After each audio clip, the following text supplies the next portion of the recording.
demasiado fin de año. Bueno, estamos todos en la misma, chicos. Fuerte el fin de año. Preocupada. Bueno. Agus, ¿hablaste con Carlos? Sí, me dijo que estaba llegando a la casa. Que iba a ¿Ahora? llegar y se conectaba. Puso, sí que estaba llegando. Ah, bueno. Lo podemos Capaz llegaba un poquito más tarde. Pero que venía. Ah. Bueno, vamos a esperar unos 2 minutillos mientras me cuentan.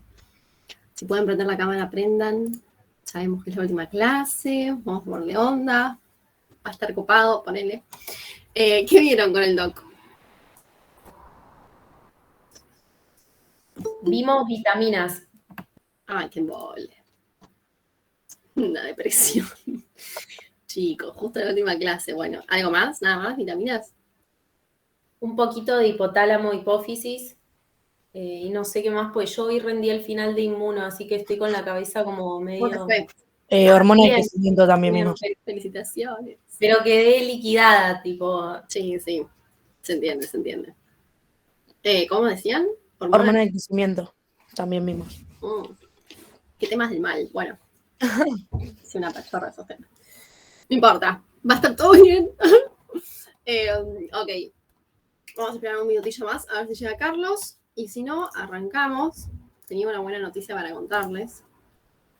Pero bueno, quería esperar luego. Así que nada, ¿leyeron el paper? Sí, estuve leyendo un poquito. Un poquito, me encanta.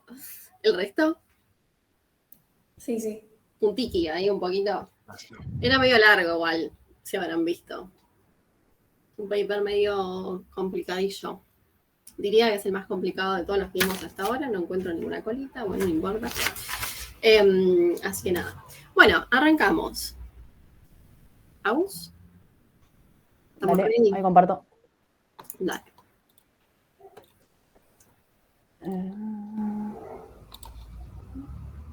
A ver, ¿se ve? Ya casi. Llegando. Llegando. En carreta. Llegando a la info.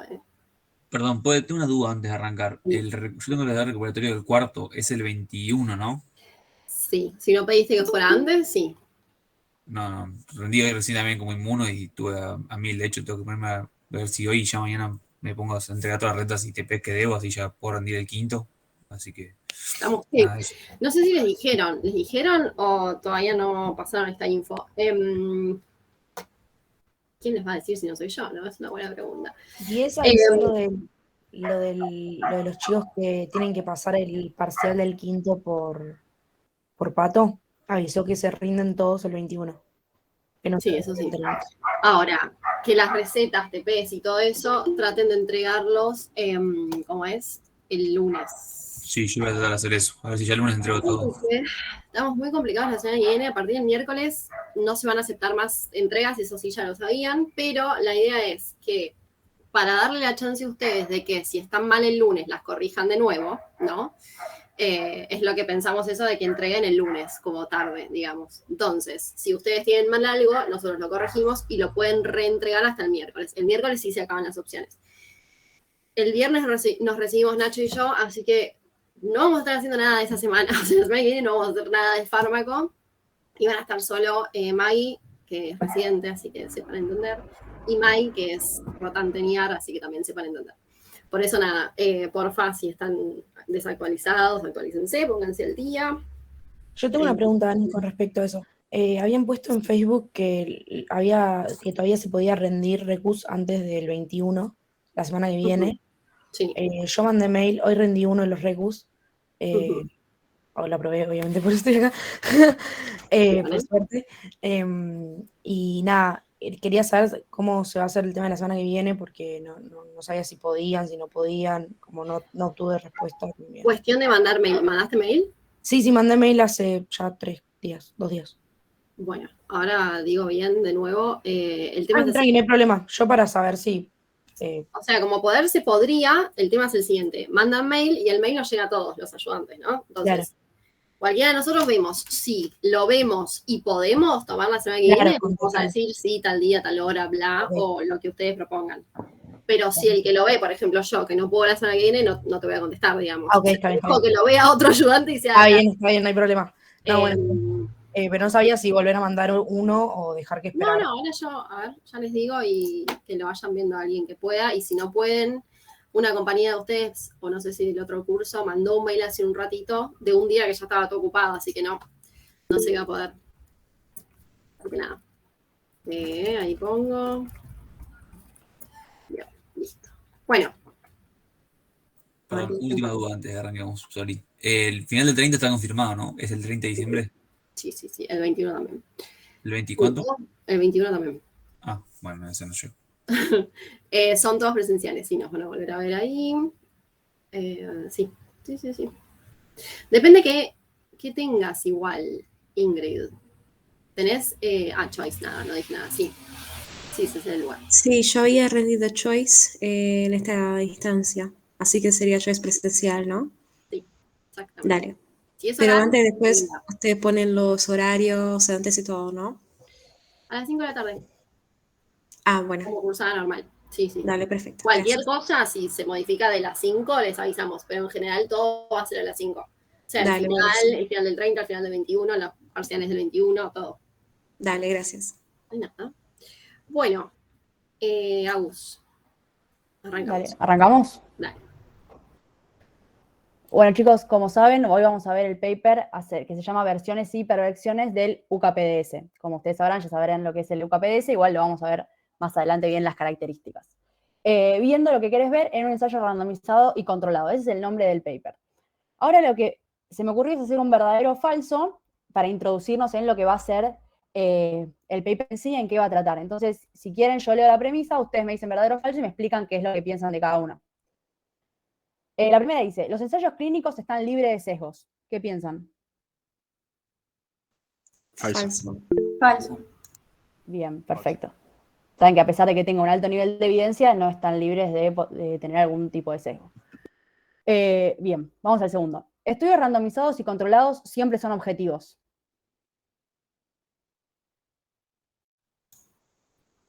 También es falso. Siempre.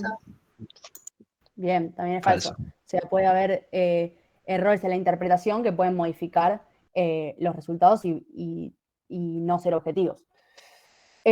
Siguiente. Los que leen los ensayos clínicos deberían confiar plenamente en ellos. Falso. Bien. Estaría bueno que cada uno, bueno, por eso estamos aprendiendo acá también a leer y a interpretar los resultados y ver a qué conclusiones llegan, a ver si es la misma que llegamos nosotros. A pesar de que un ensayo clínico esté bien hecho, puede presentar sesgos. Verdadero.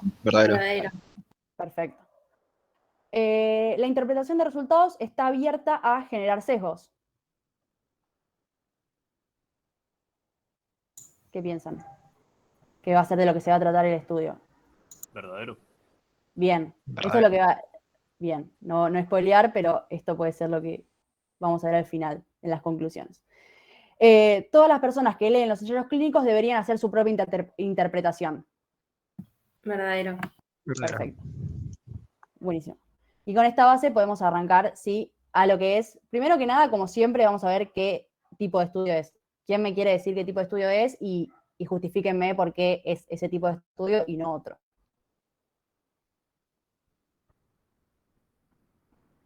Chan, chan, chan. ¿Alguien? Sería un ensayo clínico.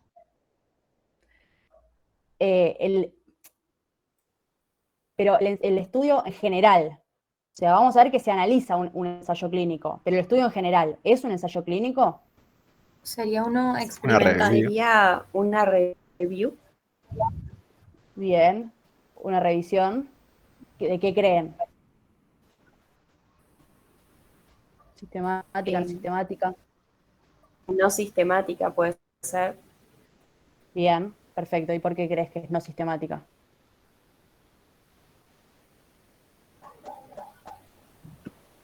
Porque no utilizan una base de datos muy grande y no analizan exhaustivamente.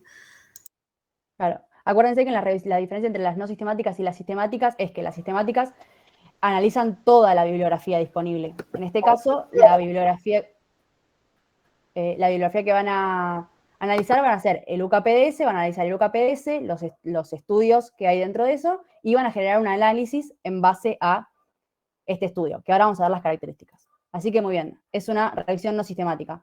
¿Se entiende por qué? ¿Hay alguna duda? Sí, se entiende. Perfecto. Bueno, ahora para empezar, como vieron, el paper habla de lo que es la diabetes, principalmente la diabetes tipo 2. Ya todos más o menos sabemos, pero para hacer un pantallazo general, recordemos que la diabetes tipo 2 es un trastorno metabólico que se caracteriza principalmente por hiperglucemia en un contexto de lo que es la insulinoresistencia. Y la causa principal de este trastorno es la obesidad, pero también hay predisposición genética a padecerlo. Entonces, se caracteriza por poliuria, polipsia, polifagia, y lo que es importante en este caso son las complicaciones. Vamos dentro de la diabetes, complicaciones que son macrovasculares, que afectan a la macrovasculatura, por ejemplo, los infartos de miocardio, los accidentes cerebrovasculares o la claudicación intermitente a nivel de miembros inferiores, que puede llevar a la amputación. Y tenemos los microvasculares, como por ejemplo las retinopatías y las nefropatías diabéticas. Hay más, pero bueno, estos son las más importantes. ¿Y por qué hacemos hincapié en esto? Porque en realidad lo más importante de las diabetes es el tema de las complicaciones. Porque, a ver, un paciente no va a morir de hiperglucemia, o sea, sí, puede presentar un shock hiperosmolar, pero lo que va a llevar a la mayor cantidad de muertes en pacientes con diabetes es las complicaciones macrovasculares principalmente y las microvasculares también. Entonces, por eso es importante saber estas complicaciones. Bueno, con respecto al tratamiento, en la diabetes tipo 2, estamos hablando de la diabetes tipo 2, en un primer momento se recomienda dieta y ejercicio. Si tiempo después los niveles de la glucemia no bajaron, sí, ya empieza con lo que es tratamiento farmacológico, que vamos a ver metformina, insulina, sulfonilureas, que son los que vamos a ver en este paper, pero también sabemos que hay un montón de otros hipoglucemiantes orales que se usan en el tratamiento de la diabetes. Bueno, ahora sí, vamos a hablar en sí de lo que es el UKPDS. Alguien que me diga, me vaya tirando características del estudio. Un estudio prospectivo de la diabetes. Perfecto, perfecto. ¿Cuánto duró? ¿Saben? 20 años, 23 más o menos. Perfecto, 20 años. Acuérdense que fue dividido en 2 partes, que bueno, igual después lo vamos a ver. 10 años cada uno. Bien, prospectivo como todos los ensayos clínicos. ¿Qué más? Fueron divididos en grupos. Bien. Y tomaron insulina, o si no, metformina, o si no, sulfonilureas. Perfecto. Y un cuarto grupo que era dieta, ¿no? Sí. Perfecto. Con respecto a la randomización, ¿fue randomizado o no randomizado? ¿Fue ciego o no ciego? ¿Qué piensan? Creo que era randomizado y no era ciego y era una de las problemáticas del estudio. Exactamente. Fue un estudio randomizado con más de 5.000 personas, fue un estudio muy, muy grande. Fue no ciego, o sea, ¿se acuerdan lo que era no ciego? Sí, que todos estaban al tanto de lo que pasaba. Claro, los participantes estaban al tanto de a qué grupo pertenecían. Bueno, y también era multicéntrico, se llevó a cabo en 23 centros. ¿Cuál era el objetivo del UKPDS? ¿Qué buscaban los investigadores?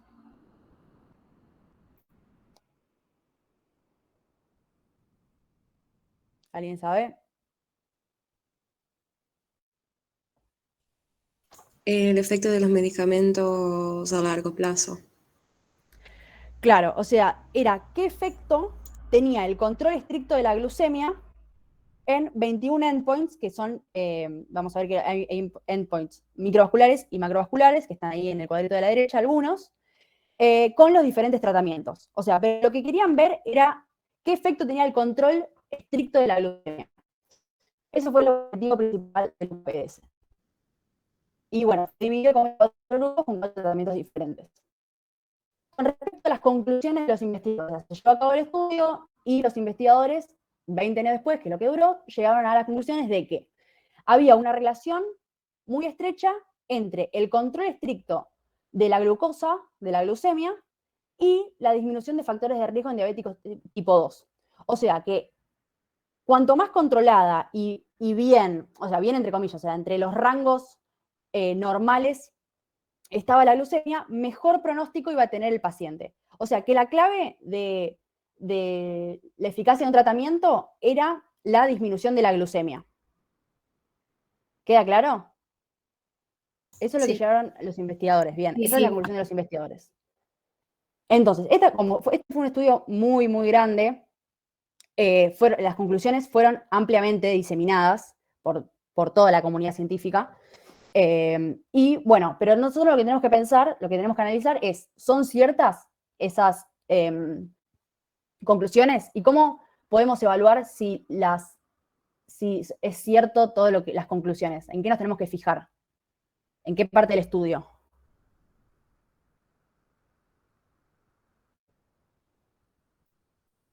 En métodos. Bien, en los materiales y métodos. Entonces, ahora vamos a ver, ¿qué mostraron los datos? ¿Se acuerdan que ustedes saben que el estudio del UKPS vamos a ver, de entre ellos hubo muchos estudios, pero nosotros nos vamos a plantar en lo que es el estudio 33 y el estudio 34. El estudio 33 duró 10 años. Había 2.505 pacientes que no eran obesos y 1.362 que no tenían obesidad. Con respecto al tratamiento, había 3 grupos de tratamiento. El grupo de la dieta, o placebo, sulfonilureas y el grupo de la insulina. Y el objetivo fue la reducción en la ocurrencia de algún endpoint, de tanto los macrovasculares como el infarto, el ACV, los que vimos, o microvasculares. Entonces, ahora díganme ustedes, viendo la tabla, ¿qué piensan que pasó? ¿Hubo reducción de los riesgos microvasculares, macrovasculares? ¿Qué piensan? Perdón, ¿Qué leyeron? yo no leí el paper, ¿no? Pero dijiste dieta y dijiste placebo. Perdón, quiere decir que la dieta era uno de los grupos Ah, que podría considerarse como el placebo, o sea, que porque no tenía de un hecho creo tratamiento que hasta bien. farmacológico. Claro, porque de hecho creo que hoy en día es importantísimo justamente no obesos, el tema de la dieta para un Sí, hiperglucémico. perfecto. Como dijimos, en el tratamiento primero es dieta y ejercicio lo que se recomienda y después pasamos a lo que es farmacológico. Así que sí, perfecto la aclaración. Entonces eran esos 3 grupos, la dieta, sulfonilureas e insulina. Entonces, con respecto a los resultados que encontraron en estos primeros 10 años donde teníamos estos 3 grupos experimentales, ¿qué creen que encontraron? ¿O qué leyeron? ¿Qué les pareció como para resaltar?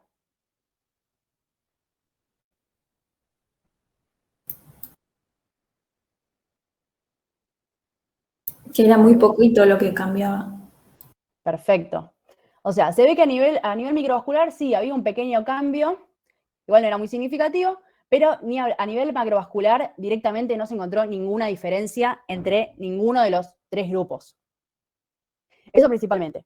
Entonces, se llegó a la conclusión de que las sulfonilureas no aumentaban el riesgo de muerte, porque esto se vio que en un estudio previo decía que las sulfonilureas podían llegar a aumentar el riesgo de muerte, pero esto no fue así. Lo que sí llegamos a la conclusión, en realidad esto ya lo sabemos por los mecanismos de acción y todo, sabemos que la insulina y las sulfonilureas disminuyen la glucemia, ¿no? ¿Estamos de acuerdo en eso? Todos. Sí. Sí, sí. Sí, Perfecto. Pero a pesar de disminuir la glucemia, no modifican los endpoints en la macrovasculatura. Es lo que nos muestran estos estudios. Y como efectos adversos se vieron principalmente lo que es la hipoglucemia y la ganancia de peso en los 2 grupos.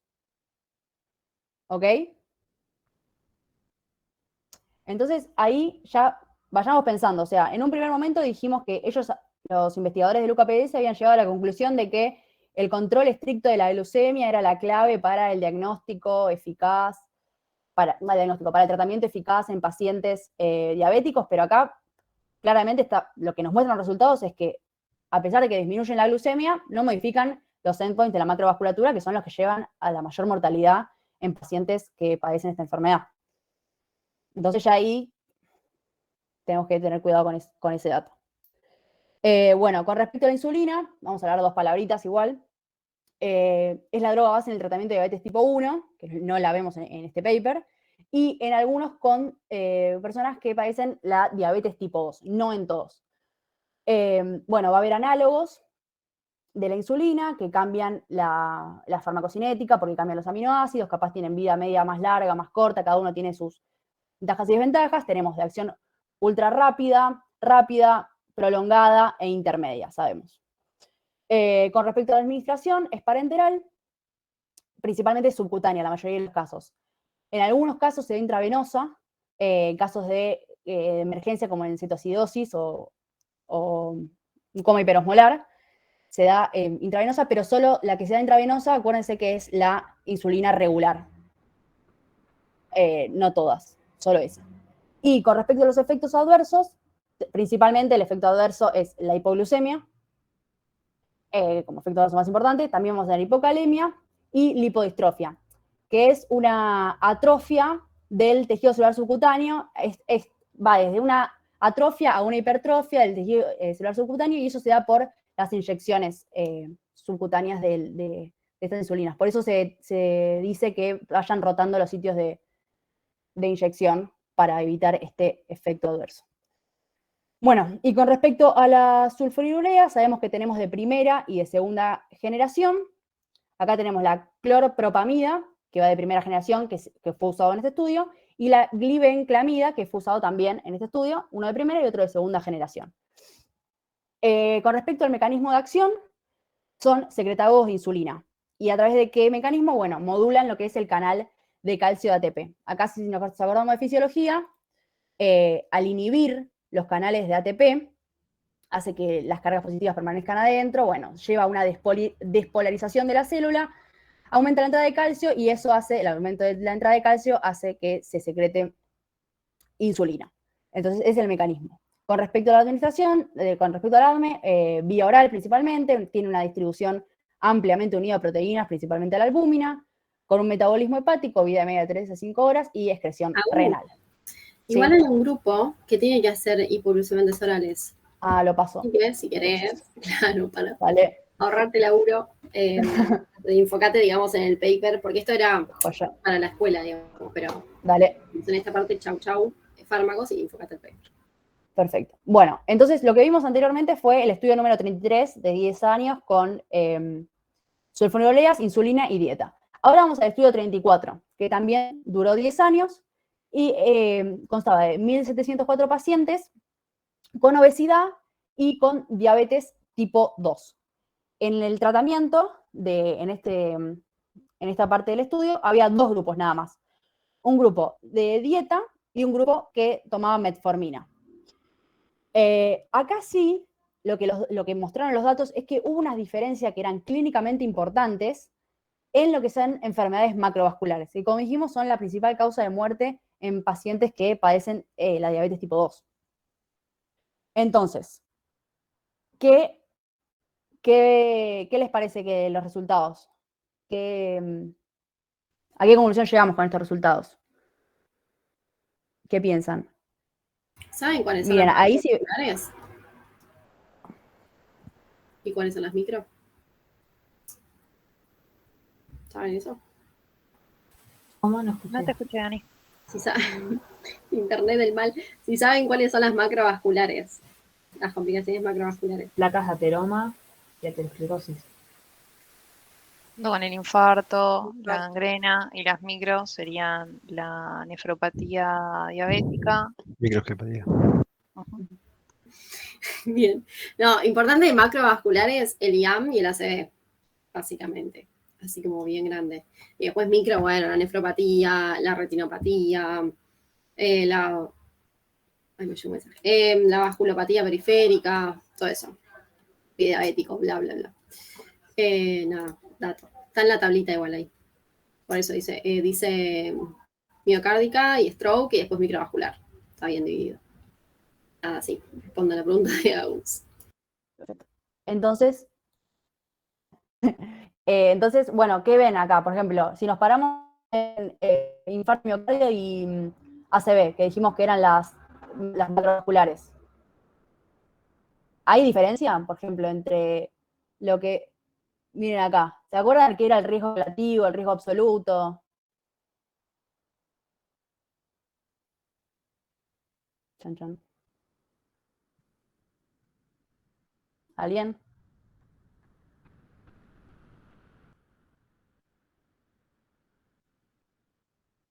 Parece que no. ¿Nadie se acuerda de reducción de riesgo? Ingrid dice, me acuerdo, ay, se me fue. Que riesgo absoluto sin incidencia, dice. Bien. ¿Y qué era riesgo relativo?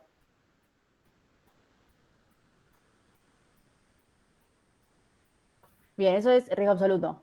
¿Y riesgo relativo?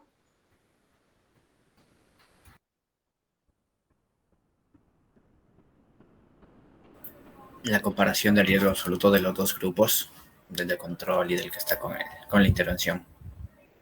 Perfecto. Riesgo absoluto del grupo expuesto sobre el riesgo absoluto del grupo control. Y bueno, la reducción del riesgo absoluto del riesgo relativo es eso, cuánto se redujo el riesgo en términos absolutos o en términos relativos. Y acá vemos que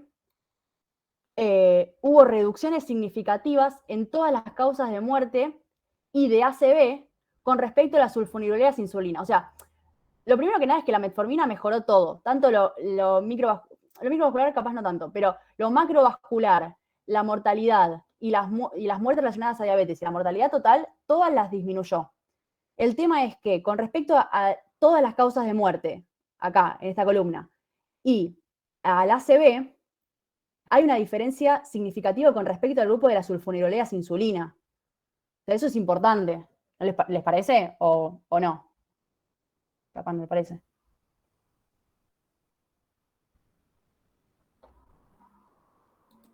Bueno, entonces, la metformina se vio que mejoraba clínicamente, o sea, tenía importancia clínica muy importante. O sea, piensan que disminuye lo que es el riesgo de muerte y el riesgo de ACV. O sea, es a nivel macrovascular es muy beneficioso.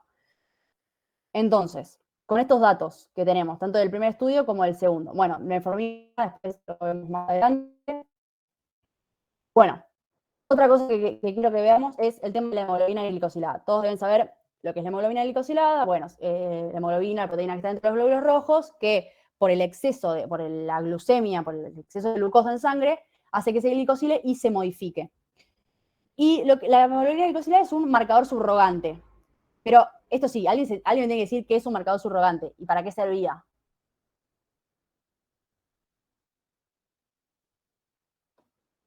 O sea, no sé a qué te referís con marcador subrogante, pero la hemoglobina te sirve para ver como los niveles de glucemia 3 meses para atrás. Claro. Pero ¿se acuerdan cuando nosotros vimos en farmacocinética la definición de marcador subrogante? ¿Nadie se acuerda? Ahí Claudia dice que es una manera indirecta de medir un parámetro. Bien, Por es una ejemplo, yo no variable. tengo como... perdón. No, dale. Que yo no tengo cómo medir cuánto de fármaco llega al mecanismo de acción, entonces yo uso algo que sea equiparable, que sea como un parámetro para que sea lo mismo que el mecanismo de acción. Entonces, por ejemplo, yo mido lo que está en la sangre para saber lo que llegaría al mecanismo de acción. Bien, o sea, es una variable que reemplaza a otra. En este caso, la hemoglobina glicosilada es una variante que reemplaza lo que es la glucemia de un paciente 3 meses, bueno, una persona en realidad, 3 meses, los últimos 3 meses. ¿Y alguien sabe por qué son los últimos 3 meses? ¿Y no en la última semana o en el último año? ¿No tiene que ver con Es la el Que vida tiempo requiere media de tiempo la del hemoglobina. eritrocito? para ir acumulándose. Tiene con la vida media del glóbulo rojo. Por eso evalúa a 3 meses previos. Tanto proteínas que se modifican por la leucemia van a llevar a la formación de placa, complicaciones vasculares, ¿no? Y ¿Soy la yo pregunta o que soy les hago yo? es, Escuchando la mal. reducción de hemoglobina... Sí, está en modo Ahí robot. va. Agus. Ahora, Pará, stop. ¿me Stop, escuchan? ¿O porque se corta? se te va. Volvé. Que nos quedamos en vida media del eritrocito, no de la hemoglobina. Bueno, bien. Bien, sí, Ahora. sí, de vida media del glóbulo rojo. Sí, pero porque Tomás dijo. Pobre, lo remandaba. No, todo bien, no pasa nada. No, igual es la que dijeron hemoglobina, yo escuché por ahí. Nada, sí. ¿Ahora se me escucha bien? O, si no, apago la cámara un rato a ver si se me escucha más. Dale. Pero sí, vamos. Dale. Ahí. Cualquier cosa. Bueno, entonces. Dale. La reducción de la hemoglobina glicosilada, ¿llevó a una reducción de los endpoints establecidos? ¿Qué les parece a los que leyeron? ¿Qué piensan? ¿Hubo modificaciones a nivel de la hemoglobina glicosilada?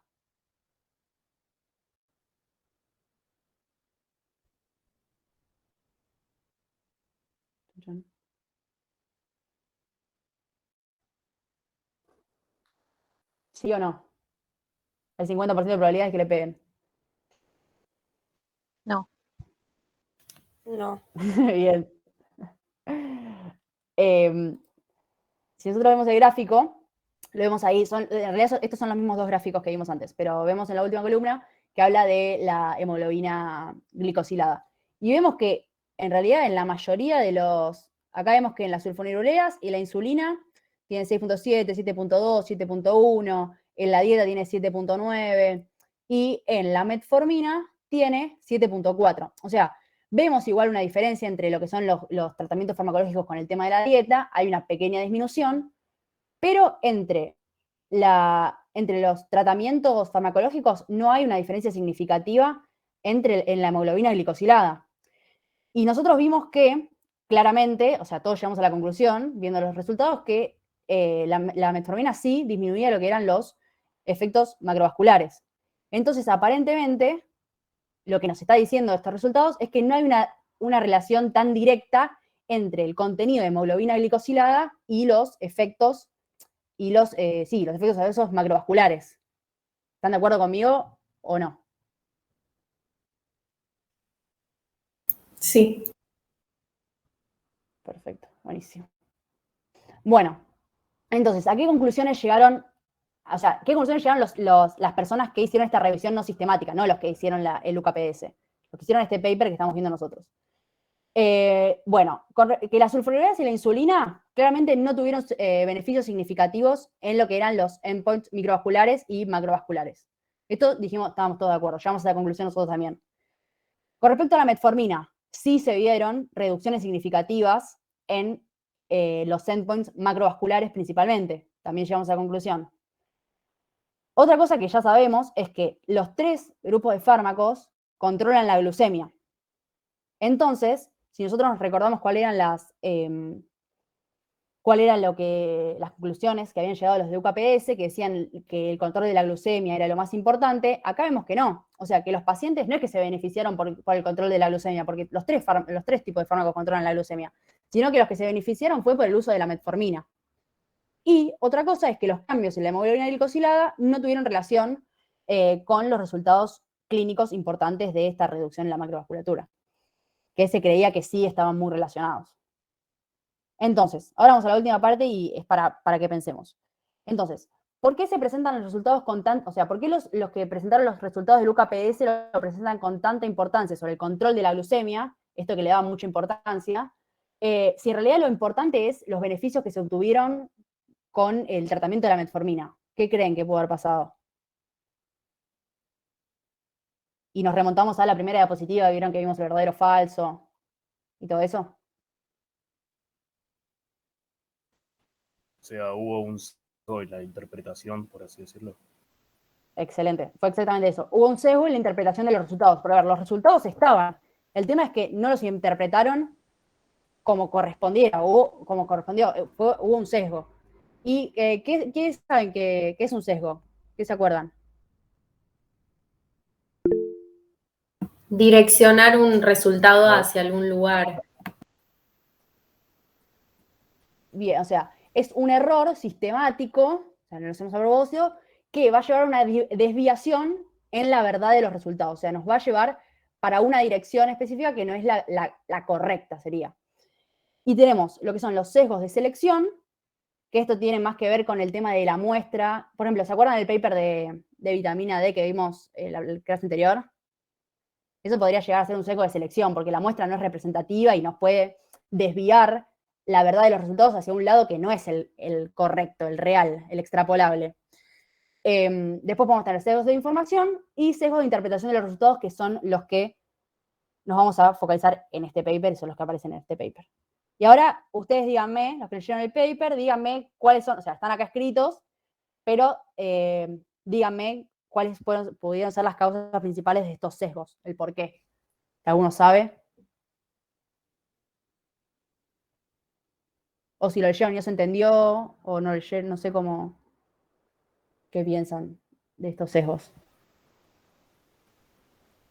Creo que era la primera, que había un entusiasmo por parte de los investigadores porque el resultado sea positivo. Sí, estos son tipo, en realidad los 5 sesgos son correctos, son las causas principales de los sesgos, cada una tiene características, son todos más o menos lo mismo, pero muy bien, es lo que vos decís. Obviamente, a ver, ellos tardaron, esto fue un estudio que tardó 20 años, o sea, tardaron 20 años en realizar este estudio. Y entonces, decir que 2 de las 3 ramas experimentales, porque las sulfonilureas y la insulina, no tuvieron, o sea, las 2 de las 3 ramas de tratamiento no sirvieron con respecto a los endpoints que vimos. Entonces, ¿esto qué piensan? ¿Puede influir eso? Sí, obvio. También hablaba de que mucha gente lo estaba esperando y se había publicado por todos lados, entonces como que eso también influía. Claro, obvio. Eso es buenísimo. Es lo que dice al final. O sea, si mucha gente lo dice, se vuelve verdad. O sea, si es una tendencia, era una tendencia subconsciente que ya hacía muchos años que se creía que el control de la glucemia era la clave en el tratamiento de los diabéticos tipo 2. Y obviamente es algo que se metió en la cabeza de todos y es muy difícil ir en contra o desmentir ese pensamiento colectivo que está tan arraigado en lo que es las comunidades científicas, las comunidades clínicas. ¿Se entiende?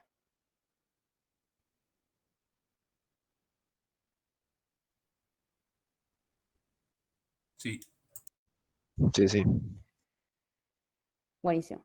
Bueno, también hay otros, son todos más o menos lo mismo, como les estoy diciendo. Otra vez, ¿qué le decimos al público? Puede ser otro sesgo en el sentido de que es esa presión tanto del público en realidad como de la prensa, como de las comunidades médicas, de obtener y confirmar los resultados positivos. O sea, que el control de la glucemia era la clave, porque es lo que ellos ya creían y tiene todo más que ver con lo mismo, con esa tendencia subconsciente de que eso era la clave del tratamiento. Entonces, desmitificar esas viejas creencias es difícil.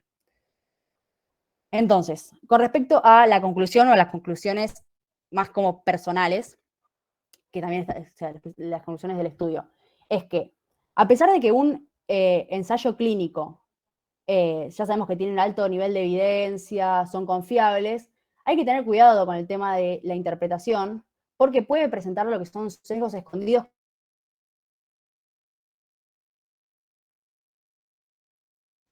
Te estás trabando. Sí, Agus. Agus. Murió Agus. La quedó. No la contéis, Agus. Se fundó de nuevo. Sí, por Agus. Bueno, por suerte ya terminaba así.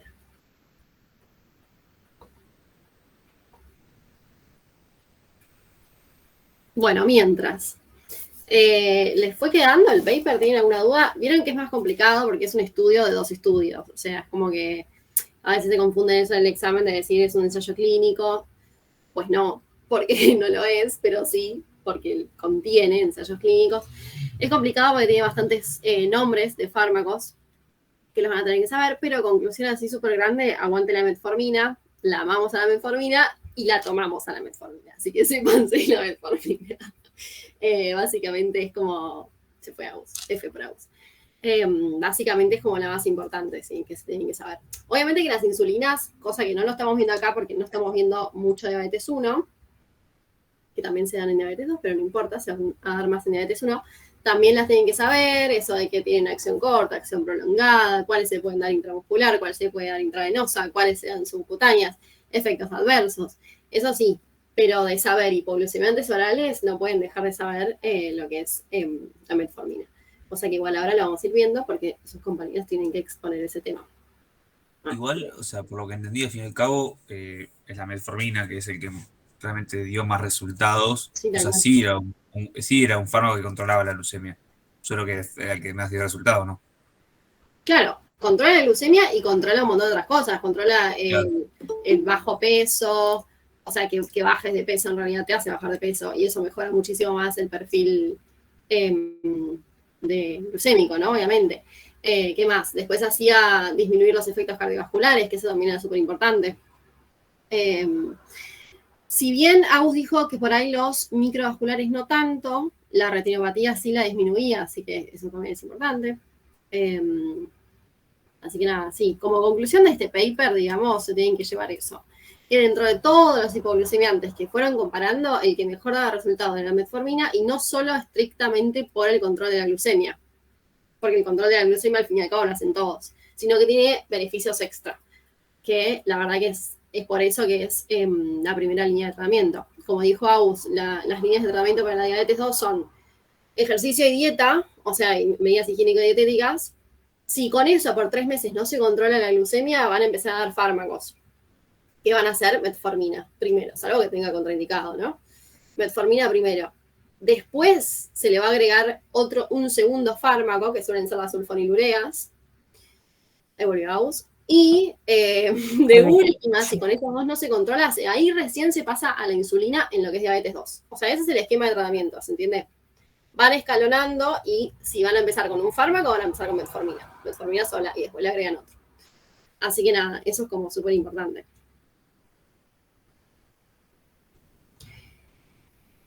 Bien, ¿alguna duda entonces del paper?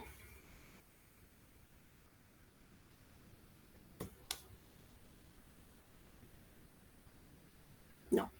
Bueno, Carlos, ¿estás ahí? Hola, sí, estoy. Voy a informarles y espero que se alegren. Tenemos 2 nuevos ayudantes. Aplausos. Carlos y Agustina son nuevos ayudantes. Hoy han aprobado su examen final, así que los incorporamos al staff. Oh, buenísimo. Felicitaciones.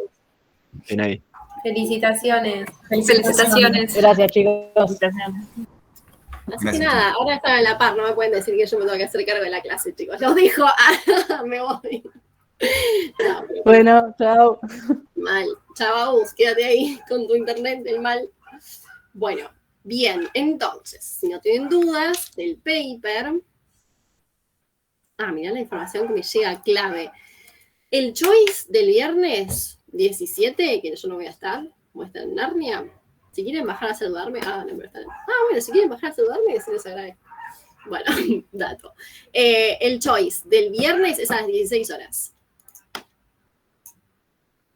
Es piso 12. Ok. Piso 16. Así llego que no estoy. Bueno, ya les avisé. Todo de último momento, Muy bien. Les aviso con tiempo para que vayan saliendo. Muy bien. Entonces, decía, si no tienen dudas con un KPS, vamos a pasar a la actividad de Cintia y Gabriela, que tienen que hacer justamente un repasillo de un KPS en forma de juego o lo que sea. Sí, hacemos como los de la última clase que comparto pantalla. Hicimos un Kahoot. Dale, sí, perfecto. Dale. Ahí comparto.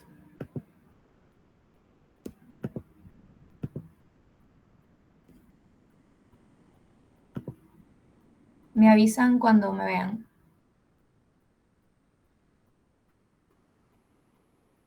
Ahí se ve. Sí, ¿Se ve? Ok. Sí. Voy a darle acá. Intenté quitarle la música, pero de verdad no supe. Si alguien sabe, me tira la data. Bueno, de paso nos divertimos un rato, ni idea. Creo que si pones en botón derecho en la pestaña arriba, te aparece silenciar sitio. Botón derecho en la pestaña. En la arriba. pestaña de Kahoot. Ahí, botón derecho. Silenciar el sitio web. Ay, genial. Sí, porque suena demasiado fuerte. Es ayudante, muy bien. Ahora sí, Ahora podemos. Gracias. Bueno, con Gaby les vamos a ir leyendo las preguntas y ustedes van eligiendo la que les parezca. El UKPDS es un estudio de tipo.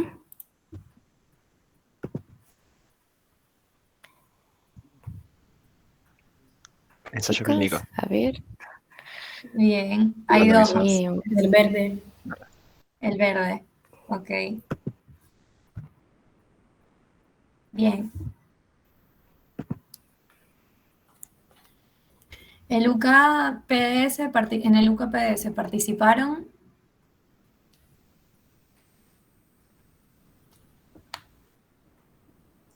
Azul. el azul, ok, más de 5.000 pacientes Bien. de diabetes tipo 2. Eran un montón. Y eran todos así. A ver. ¿Cuánto tiempo duró el estudio? 20 años. Ya nos habían hecho un Bien. spoiler. Así que bien ahí. ¿Cuál de los siguientes eventos corresponde al estudio 33?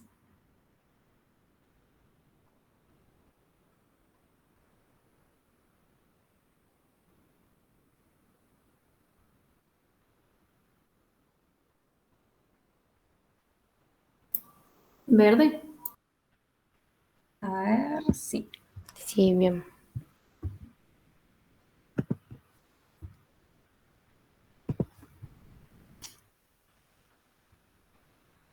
¿Cuál fue el tratamiento que demostró indiscutibilidad efectivo para reducir la probabilidad de que los pacientes sufran complicaciones derivadas del macro y micro angiopatía diabética? Amarillo. Bien, la metformina era el que habían concluido eso.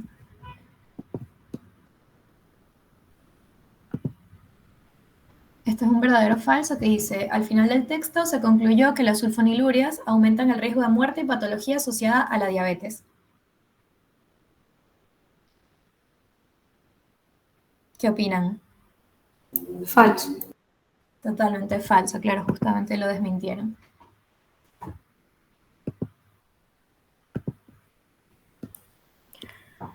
¿Cuál fue uno de los objetivos del paper?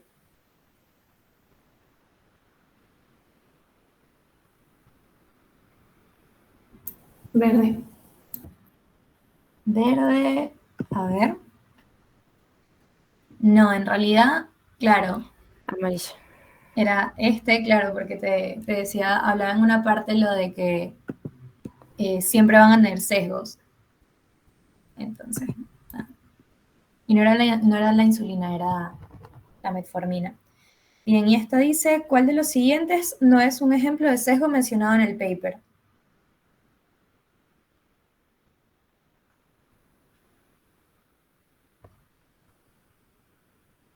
Todos son tipos de sesgo, pero mencionaban 3, y hay uno acá que no estaba. Azul. No. No, era el verde. Estaban estos 3. Y bueno, eso sería todo por parte de las preguntas. Bueno. No sé cómo dejaba de compartir. Acá. Muy bien. Bueno, ¿tienen alguna duda entonces del paper?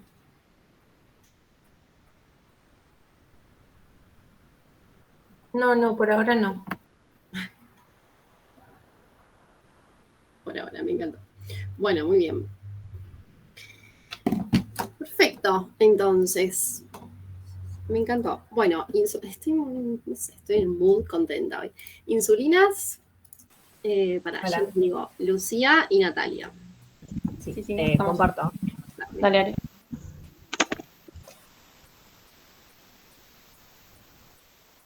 Yo me quedo con la cámara apagada si no se me traba. Dale, no hay drama. ¿Ahí se ve bien? ¿Hola? Sí. ¿Me escuchan? Sí, se listo, ve. buenísimo. Tengo miedo que se corte el wifi. Bueno, nosotros somos Lucía y Natalia y hoy vamos a contarles un poco sobre insulina y análogos de la insulina. Mini clase la organizamos. Primero vamos a contarles un poco sobre la fisiología de la insulina, que bueno, ya todos lo sabemos de fisio. Vamos a hablar un poco de insulina y análogos, la administración de la insulina y después usos y efectos adversos. Bueno, primero con lo fisiológico, la insulina es una hormona peptídica que tiene vida media corta de 5 a 9 minutos. Como es una hormona peptídica, circula libre en sangre, se puede metabolizar en hígado, riñón o tejido diana, y el receptor es un receptor de membrana, tirosina quinasa dimérico.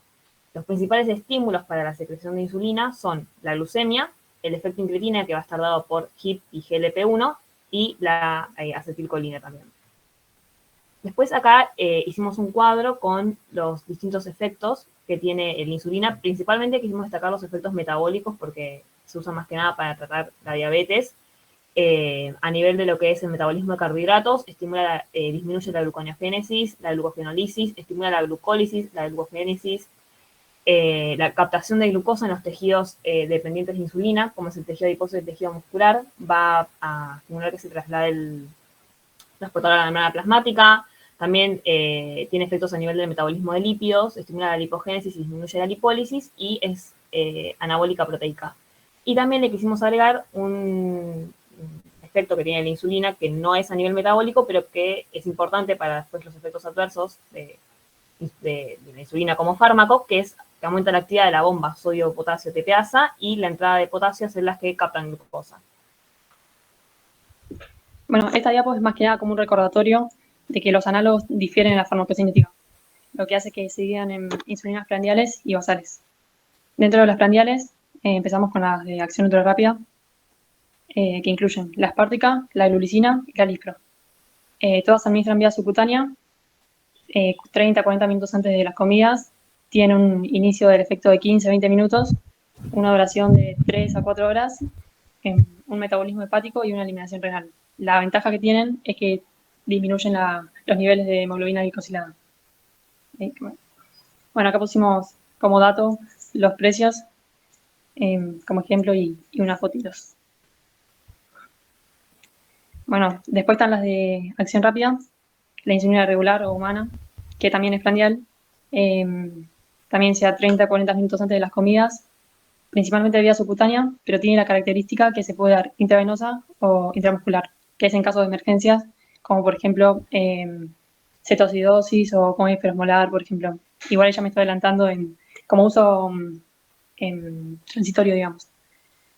Tiene un inicio de efecto a los 60 minutos, una duración de 4 o 6 horas, y también metabolismo hepático, eliminación renal, igual que antes.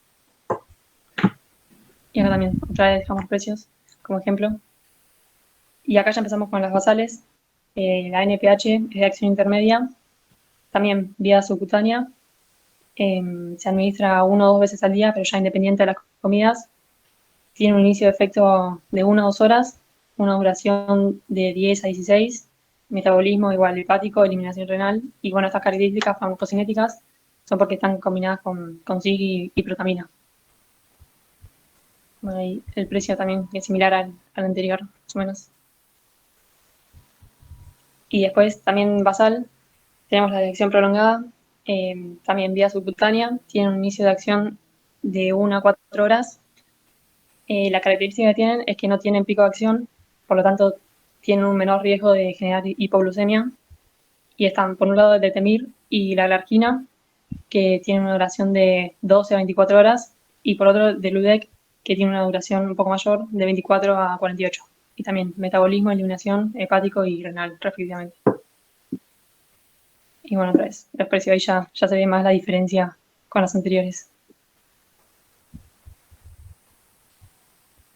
Y bueno, esto es como un cuadrito por si le quieren sacar fotos, como resumen de todo lo anterior. Las 2 primeras columnas corresponden a las prandiales y las 2 de la derecha a las basales. Bueno, ahora vamos a hablar un poco de la administración de insulina, porque es algo que las personas con diabetes tienen que hacer todos los días, varias veces al día. La administración se da con un tipo bolígrafo que estaban en las fotos de los fármacos. Primero se mide la glucemia, luego se va a elegir la dosis y la zona de inyección, porque la dosis va a depender de la glucemia que tenga el paciente, no siempre es la misma dosis. Se desinfecta la zona para evitar obviamente una infección. Se pellizca la zona para asegurarse que sea subcutánea, porque salvo en insulina regular toda es subcutánea. se inyecta, se cuenta hasta 10 para que no se escape el líquido y se retira la lapicera. Después de un rato se vuelve a medir la glucemia para ver que haya sido una dosis correcta y que esté todo bien. Acá les trajimos un dibujo donde están puestas en las zonas de como mejor administración o mejor absorción, es abdomen, luego brazos, muslos y nalgas. Y si se ven que están divididas en cuadrantes, que hay 1, 2, 3, 4, porque el lugar de administración se va rotando y eso está relacionado con un efecto adverso que tiene la aplicación de la insulina. Después tenemos factores que modifican la liberación de la insulina. Como dije, el sitio de inyección en abdomen es mejor que en glúteos, muslos, deltoides u otros sitios del cuerpo. La diferencia del flujo sanguíneo subcutáneo y la actividad muscular también pueden influir.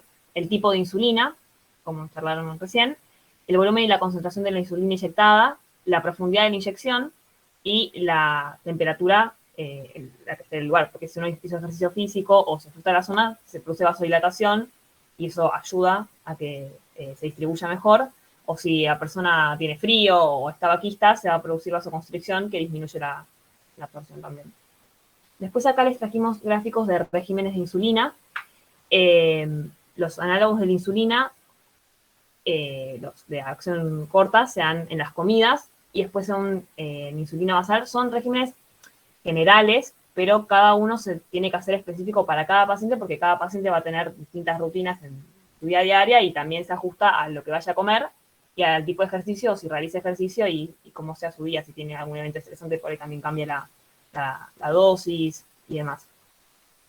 Bueno, acá es como un cuadro. Para diabetes tipo 1 se da una insulina de acción prolongada, una insulina basal y una de acción corta antes de cada comida. Y para diabetes tipo 2, cuando se inicia el tratamiento de la insulina, que en realidad no es lo primero que se hace con un paciente diabético tipo 2, se da 1 o 2 dosis diarias que pueden ser suficientes, porque también está acompañado con otras medicaciones a veces. Después tenemos los usos terapéuticos, que bueno, son diabéticos tipo 1, que va a intentar reproducir la curva fisiológica normal de secreción de la insulina, diabéticos tipo 2, diabetes gestacional, que sean embarazadas, y una insulinización transitoria, que sea en cetoacidosis diabética, coma hiperosmolar hiperglucémico no cetósico, y una descompensación hiperglucémica. Después tenemos efectos adversos, que pueden ser sistémicos o locales. Entre los efectos sistémicos tenemos hipoglucemia. Algunas de las manifestaciones clínicas que puede tener el paciente son sudoración, taquicardia, náuseas, confusión, torpeza, alteración del sensorio. Todo eso al paciente le ayuda a darse cuenta si es hipoglucémico o no. Hipocalemia, que está relacionado con uno de los efectos de la insulina que yo les había comentado al principio, aumento de peso y edemas. Y a nivel local tenemos lipodistrofia local en el sitio de la inyección, que también está relacionado con esa rotación del sitio de la inyección. Con las insulinas actuales lo que se produce es hipertrofia. Con insulinas más antiguas se producía atrofia del tejido adiposo. Después también se pueden dar reacciones de hipersensibilidad de tipo 1, infección y edema. Y bueno, gracias por escucharnos. Buenísimo. ¿Tienen alguna duda de insulinas? ¿Qué es lo que tienen que saber de esto? Los dos tipos de insulinas que hay, llámense de acción corta o rápida y de acción prolongada, o prandiales y basales. Tienen que saber cuál es el efecto adverso más grave, que es la hipoglucemia, obviamente. Háganse, o si, no sé si está en las diapos o algo, un cuadrito comparativo de las insulinas que hay respecto de el tiempo de inicio de acción, el pico máximo y la duración de acción total. Eso es importante que lo vayan sabiendo, o sea, como que se vayan orientando en las de acción corta, cuánto duran, en cuánto empiezan a actuar, a ver si yo me la tengo que poner media hora antes de comer o 2 horas antes de comer, ¿no? Eso lo tienen que ir sabiendo. Está bueno ese cuadro comparativo como para que les quede bien clarito. No sé, yo siempre me hago cuadros porque es como una forma más fácil de estudiarlo. ¿Qué más? Los esquemas. Bueno, pueden usar las basales y sumarle prandiales, pero bueno, eso creo que ya me dijeron, como para mantener una curva mínima y después, antes de comer, que suba un toque. Eso se rehace. Los usos, efectos adversos, eso es básicamente lo que tienen que ir sabiendo. ¿Tienen alguna duda de eso? Yo tenía una duda con algo que dijeron sobre las insulinas, que dice que empiezan a actuar a partir de 15 minutos, pero las suministras entre 30 y 40 minutos antes de las comidas. Yo me Porque acabo de sí. dar cuenta que creo que hay un error en el PowerPoint con las rápidas. No, igual yo lo tengo así en mi Ah. apunte. Y, o sea, tenía esa duda anotada desde antes, pero me acuerdo ahora que lo mencionaron. Sí. Supuestamente se da siempre 20, 30 minutos antes, y por ahí el inicio de acción es más rápido que eso, pero va a depender igual también de la persona. O sea, que yo te diga que el inicio de acción va a ser 15 minutos, 20 minutos, un poco depende de la persona también. Y de la tolerancia que tenga ya, de cuántas veces se está inyectando y demás. Es más o menos, o sea, tampoco tiene que ser tan exacto, sí y no, digamos. Si te estás metiendo mucha dosis, por ejemplo, y bueno, te agarran hipoglucemia y la quedas, ¿entendés? Comer rápido, pues, pero si no, no es tan grave. O sea, a lo que voy es, no es tan exacto el horario de cuándo empieza a hacer efecto y cuándo te la tenés que poner vos. Eso se va viendo más o menos. Pero bueno, se sabe que más o menos media hora, 20 minutos, te la tenés que poner antes de comer. Las de rápido, obviamente. Ah, bueno, perfecto. No, era para saber si lo tenía bien. Así que, bien. No, está bien, sepan eso, o sea, sepan las de rápida cuándo hacen acción, cuándo te la tenés que poner, más o menos, media hora, 20 minutos. Y bueno, cómo podrían ser los esquemas, ¿no? De las basales más cortas y así. Y bueno, súper importante los efectos adversos, eso sí. Bien. ¿Algo más de insulinas? ¿Cuánta plata gasta un diabético que tiene que ponerse insulina? Qué desgracia. No, un montón. Igual te cubre la obra social. Pero es una locura. O sea, no sé cuánto se tienen que poner. Y se van a tener que poner todos los días.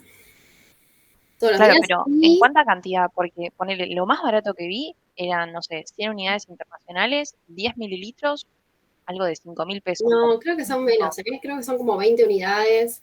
En realidad depende de lo que vayas a comer. Ellos van a tener un cuadrito que dice, si vos comes, qué sé yo, un alfajor triple, tenés tanta glucemia, entonces tanta insulina, ¿entendés?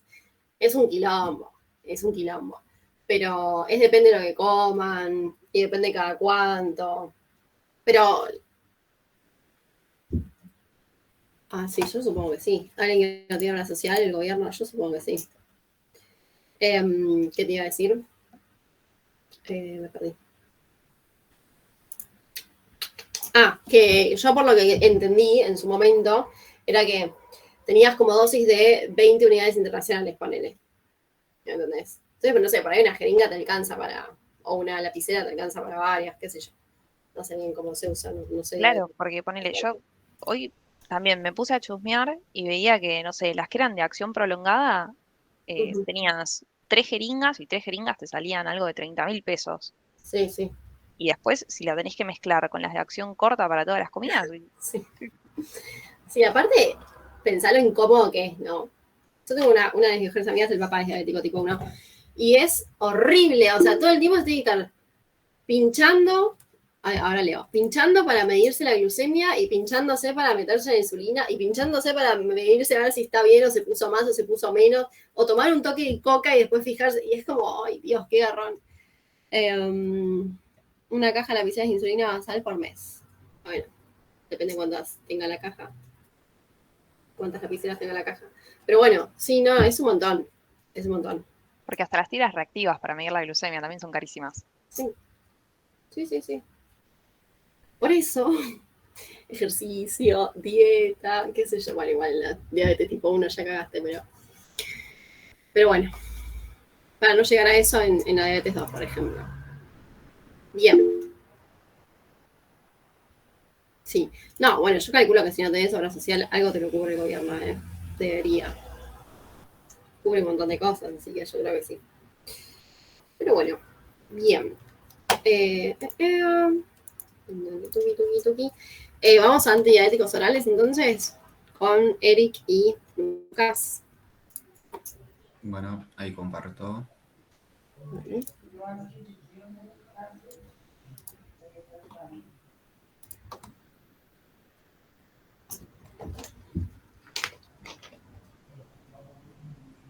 ¿Se me escucha? Ahí se ve. Sí, se ve.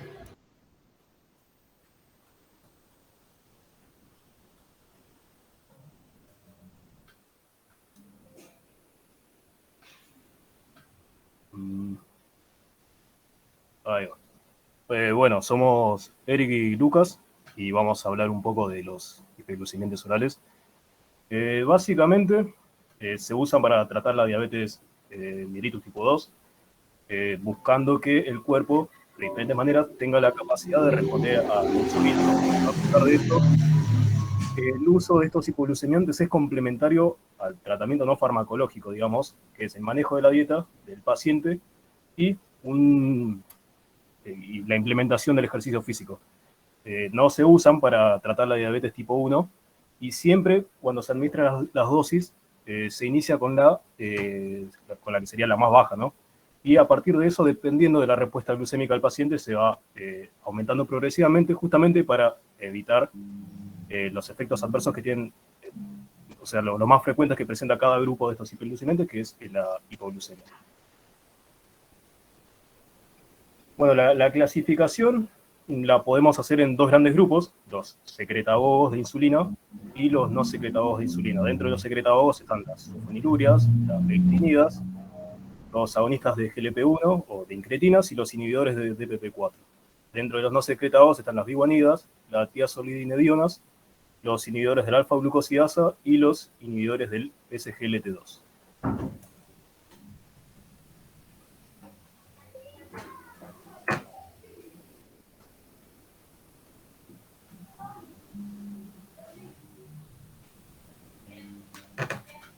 Bueno, acá tenemos el mecanismo de secreción de insulina, como vimos en fisio ya, está por las células beta del páncreas y bueno, se da por el transportador GLUT4 que está en el páncreas. Y bueno, a medida que ingresa la glucosa, las células beta del páncreas van a empezar a secretar insulina y si no me equivoco, tiene bueno, no me voy a meter en eso. Bueno, tenemos las sulfonilureas que tienen un mecanismo de acción por inhibición del complejo SUR1 en las células beta del páncreas. Actúan con un aumento o un descenso de la concentración de glucosa y bueno, esto aumenta la probabilidad de la hipoglucemia en cualquier momento del día. Tenemos distintos fármacos dentro de este grupo. Tenemos de primera generación, segunda y tercera. En el de primera generación tenemos la tolbutamida, que, bueno, tiene muchos efectos adversos, por eso no se utiliza tanto. Y después las de segunda generación tenemos la glibenclamida, la glipizida y la glicazida, y de tercera tenemos la glimepirida. Acá agarramos un ejemplo de la glibenclamida que tenemos de administración por vía oral, con comprimidos de 5 miligramos, tiene una absorción gastrointestinal muy buena y bueno, se distribuye por unión de las proteínas plasmáticas en un 90-99%, principalmente la albúmina, tiene una vida media de 3 a 5 horas, su duración de su efecto es de 12 a 24 horas, tiene un metabolismo hepático por el citocromo P4, citocromo 450 y eliminación renal. Y acá también pusimos una foto de la caja y también el precio. Sus usos terapéuticos están para el tratamiento monovalente inicial de la diabetes tipo 2 en pacientes que no pueden tomar la metformina o está contraindicada por algún motivo. El tratamiento, si es monovalente de metformina, no logra controlar la hiperglucemia, entonces puede agregarse una sulfonilurea. Como efectos adversos tienen la hipoglucemia intensa y prolongada, un aumento de peso entre 1 a 3 kilogramos. A nivel gastrointestinal tiene náuseas, vómitos, ictericia colestásica. A nivel sanguíneo puede presentar agranulocitosis, anemia plástica y hemolítica, además de una reacción de hipersensibilidad. Este grupo está contraindicado para las diabetes de tipo 1 en el embarazo y lactancia, ya que tienen la capacidad de atravesar la placenta y la leche materna, y esto puede provocar una hipoglucemia en el neonato. Y también está contraindicado en la insuficiencia hepática y renal. De las interacciones medicamentosas tenemos que evitar el uso con fármacos que desplacen su unión a las proteínas o que inhiban el proceso de eliminación, por ejemplo, con anticoagulantes cumarínicos, salicilatos y otros. Bien, ahora tenemos las meglitinidas, que también se las denomina glinidas o no sulfonilurias. ¿Por qué? Porque tienen el mismo mecanismo de acción que las sulfonilurias. Inhiben el complejo SUR y con eso logran la liberación de insulina. Pero a diferencia de las anteriores, actúan solamente cuando hay altas concentraciones de glucosa. Por eso como que tienen menos probabilidad de generar la hipoglucemia en estados de ayuno. Y dentro de los fármacos que se incluyen en esta familia tenemos la repaglinida y la nateglinida. Bueno, acá un poco del ADME de la repaglinida. Tenemos la presentación oral de dosis de 0,5, 1-2 miligramos, una buena absorción gastrointestinal. Básicamente la distribución en la unión a proteínas es del 100% de albúmina, una vida media de 1 hora, hora y media, y una duración de efectos de 12 a 24 horas. El metabolismo difiere un poco. La repaglinida usa el hepático mayormente por el CYP3A4 y en menor medida el renal, mientras que la nateglinida usa solamente el hepático y usando mayormente el 269 y en menor medida el 3A4. La eliminación es renal. Bueno, justamente porque actúa solamente con altas concentraciones de glucosa, se lo utiliza principalmente para tratar la hiperglucemia postprandial, ¿sí? Y dentro de los efectos adversos tenemos un riesgo menor de hipoglucemia, el mismo aumento de peso y después molestias gastrointestinales y reacciones de hipersensibilidad. Después, de acuerdo a las contraindicaciones, son muy similares a los que presentan las sulfonilurias. Bueno, de los agonistas de GLP-1 tenemos que son derivados modificados de este péptido, que justamente es para resistir a la acción catalítica de la enzima DPP4. Y como mecanismo de acción tenemos que estos mimetizan la acción de la GLP-1 endógena y bueno, son secretadores de insulinas dependiente de glucosa, tiene una supresión del glucagón postprandial, un retraso del vaciado gástrico y también un control de la saciedad y con esto una disminución de peso. Y como fármacos incluidos tenemos la ixenatida, lixisenatida, liraglutida, albiglutida y deglutida. Acá como ejemplo agarramos el ixenatida, que como ADM tenemos una administración vía parenteral por una suspensión inyectable de 2 miligramos, una aplicación de 2 veces al día antes de las comidas, principalmente el desayuno y la cena, y tiene una rápida absorción. Como distribución tiene una vida media de 2 a 3 horas y su pico máximo es a las 2 horas. El metabolismo hepático también es por CYP450 y tiene una eliminación renal. Los usos de estos agonistas no están indicados para un uso monovalente y son complementarios a la administración de la metformina, sulfonilureas o las tiazolidinedionas. Como efectos adversos tenemos náuseas y vómitos en un 50% de los pacientes que los usan, una alteración de la farmacocinética de otros fármacos por el retraso del vaciado gástrico, y raras veces se observa hipoglucemia con un uso individual y es más frecuente junto con otros hipoglucemiantes. Y también aumenta el riesgo de pancreatitis. Como contraindicaciones tenemos si el paciente presenta una falla renal, pancreatitis o la liraglutida, que puede generar cáncer de tiroides en ratas, aunque hasta ahora no se ha demostrado dicha asociación en humanos. Después tenemos los inhibidores de PP4 como el último de los secretados de insulina. Y básicamente el mecanismo de acción es lo que dice el título. Inhiben la acción de esa enzima, que es la que se encarga de metabolizar a las incretinas. Por lo tanto, se aumenta la vida media de las incretinas endógenas. Pero a diferencia de las anteriores, no se pueden generar concentraciones suprafisiológicas, por lo que generan el efecto que tienen las incretinas que ya tenemos de por sí en el cuerpo. Dentro de los fármacos incluidos tenemos a la sitagliptina, la saxagliptina, linagliptina, básicamente las que terminan en gliptinas. Bueno, de acuerdo a la farmacocinética, todos son muy similares, solo que en cada uno del ADME, como que hay alguna particularidad, digamos. La mayoría se dan por una dosis diaria, menos la vildagliptina, que se da 2 veces al día, cada 12 horas. Después en la distribución, todas circulan libre, menos la linagliptina. Metabolismo, tenemos el hepático, menos la sitagliptina, que no se metaboliza directamente. Y en la eliminación, la linagliptina es biliar, mientras que el resto es renal. Después los usos terapéuticos pueden usarse como monoterapia de la diabetes tipo 2, pero se la suele emplear como complementarios de la metformina, las sulfonilureas y las tiazolidinedianas. Y como efectos adversos, actualmente se está estudiando posibles efectos adversos sobre el sistema inmune, ya que los linfocitos T expresan la DPP4, o como se la conoce, la CD26. El uso de sitagliptina ha generado un aumento de las infecciones tanto respiratorias como urinarias, y se han reportado también casos de pancreatitis aguda, más raramente, ¿no?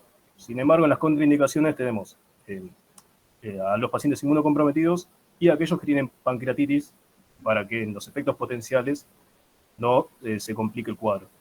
Y después en las interacciones medicamentosas, el uso con sulfonilureas aumenta el riesgo de hipoglucemia. Bueno, ahora de los no secretados de insulina, tenemos como un primer grupo las biguanidas, que tienen un mecanismo de acción que va a aumentar la sensibilidad a la insulina en los tejidos periféricos. Y bueno, no se conoce todavía muy bien los mecanismos moleculares por los que se llega a eso, pero acá vemos que puede ser por la cadena respiratoria, en el cual va a inhibir el complejo 1, y con esto vamos a tener un aumento del AMP y del ATP, y también después vamos a tener estimulado la AMP quinasa. Bueno, estos efectos por la estimulación de esta quinasa puede ser que inhiban la expresión de genes gluconeogénicos y lipogénicos, y esto va a estimular la vectooxidación, va a aumentar la sensibilidad a la insulina, promoviendo esta translocación del GLUT4 hacia la membrana plasmática, va a promover glucólisis anaeróbica, va a inhibir también la expresión del SREBP1, que es el gen que está implicado en la resistencia insulínica, va a mejorar el perfil dislipidémico por disminución de la TGC y del LDL, y aumentar el HDL, y también va a reducir la agregación plaquetaria. Como fármacos incluidos en este grupo tenemos la metformina, que es el único que está habilitado comercialmente para el tratamiento de primera línea para la diabetes tipo 2. También tenemos la fenformina y la buformina, que se retiraron del mercado ya que generaban acidosis láctica severa. En el ADME de las biguanidas tenemos que las dosis van a variar entre el 0,5 al 3 gramos. También puede ser inmediatas o de acción prolongada. Tiene una absorción en el tejido delgado con una biodisponibilidad del 70-80%. En la distribución tenemos que presentan una vida media de 4 o 5 horas, con un pico máximo a las 2 horas. Estas no se unen a las proteínas plasmáticas, por lo tanto van a circular de manera libre. No sufren metabolismo hepático ni renal, y su eliminación va a ser renal por los transportadores OCT2 y el MAT1. Y bueno, los usos terapéuticos están siendo como tratamiento de primera línea para la diabetes tipo 2, por los beneficios que son la menor incidencia de la hipoglucemia, ya que esta va a reducir la hiperglucemia basal y postprandial, una menor incidencia del aumento de peso, y a veces también puede reducirlo. Tiene una reducción de enfermedades micro y macrovasculares ocasionadas por la diabetes tipo 2, y en pacientes con diagnóstico de glucosa alterada retrasa el avance para la diabetes. A pesar de no estar validado todavía, se usa frecuentemente para tratar el síndrome del ovario poliquístico, porque este puede mejorar los síntomas y de esta manera puede facilitar la fertilidad. Como efectos adversos tenemos a nivel gastrointestinal tenemos náuseas, indigestión, inflamación abdominal, diarrea y pérdida del apetito. También una reducción de 20 a 30% de niveles de la vitamina B12 en la sangre. Y también puede presentar la acidosis láctica, principalmente en pacientes con perfusión comprometida, insuficiencia renal moderada grave, o también por el uso de contrastes iodados. Este grupo de las biguanidas está contraindicado en enfermedades pulmonares graves, insuficiencia cardíaca, insuficiencia hepática, alcoholismo crónico, insuficiencia renal de moderada a grave. Y de las interacciones medicamentosas tenemos los medicamentos catiónicos, como bien pueden ser la cimetidina, furosemida y nifedipina, que compiten con la metformina por los transportadores OCT1 en el hígado. Y también puede interactuar con los contrastes iodados y la trimetoprima, que compiten por los transportadores OCT2 renales. Después tenemos a las tiazolidinedionas, que también son denominadas glitazonas, cuyo mecanismo de acción es inhibir al receptor intranuclear PPAR gamma, o receptor activado por proliferadores de los peroxisomas gamma. Nombre larguísimo, yo lo sé. Fármacos incluidos dentro de esta familia tenemos a la rosiglitazona, a la pioglitazona, y estaba la troglitazona, pero fue retirado en el año 2000 porque se reportaron altos índices de hepatotoxicidad respecto al uso de las otras dos. Bueno, hay un pantallazo para que vean los efectos que ocurren al inhibir al receptor que mencionamos antes.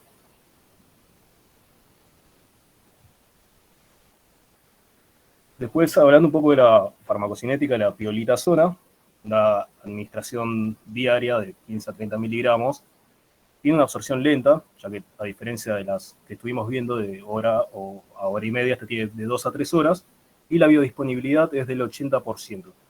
Una distribución del casi 100% en las proteínas plasmáticas, una vida media de 5 a 6 horas, pero además se potencia por los metabolitos activos hasta 16 a 24 horas.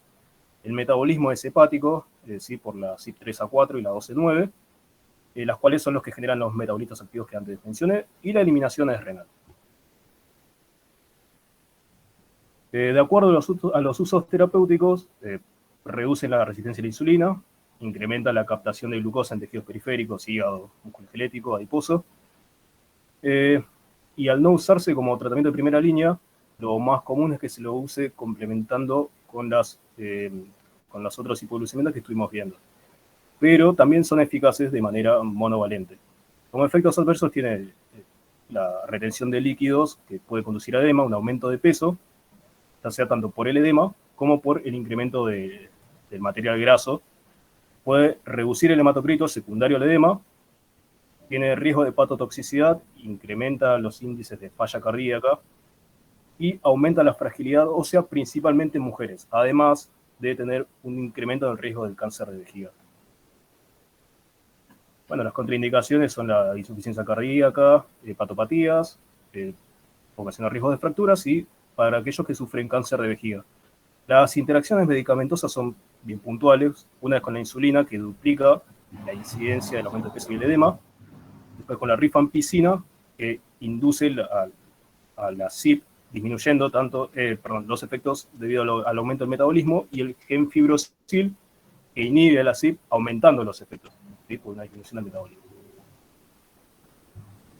Bueno, también tenemos el grupo de los inhibidores de la alfa-glucosidasa, y tiene un mecanismo de acción que va a inhibir estas enzimas que están ubicadas en las vellosidades intestinales, que están encargadas de la degradación de los glicosacáridos dietarios, y de esta manera retrasan la absorción de los carbohidratos y reducen la hiperglucemia postprandial. Los fármacos incluidos tenemos la acarbosa, el miglitol y el voglibose. Hablando de la farmacocinética, tenemos una administración bioral Por ejemplo, la carbosa tenemos comprimidos de 50 miligramos, como pusimos acá en la foto. Y bueno, tienen distintos metabolitos con respecto a lo que es el miglitol. Se absorbe, no se metaboliza y se elimina intacto por vía renal. Y la carbosa no se absorbe, se metaboliza en el mismo intestino y lo que se absorbe con sus metabolitos y después van a eliminarse por vía renal y por heces. Con usos terapéuticos tenemos que son útiles en pacientes con niveles altos de glucemia postprandial y también como suplementos en la diabetes tipo 2 que no alcanzan metas glucémicas con los tratamientos no farmacéuticos. Como efectos adversos también tenemos una vez más a nivel gastrointestinal, flatulencia, malabsorción, diarrea e hinchazón abdominal y también reacciones de hipersensibilidad. Está contraindicado este grupo en la insuficiencia renal severa y como interacciones medicamentosas si están dosificados junto con otros hipoglucemiantes que aumentan el riesgo de la hipoglucemia, y la carbosa disminuye la absorción de digoxina y el miglitol disminuye la absorción del propanolol y la ranitidina.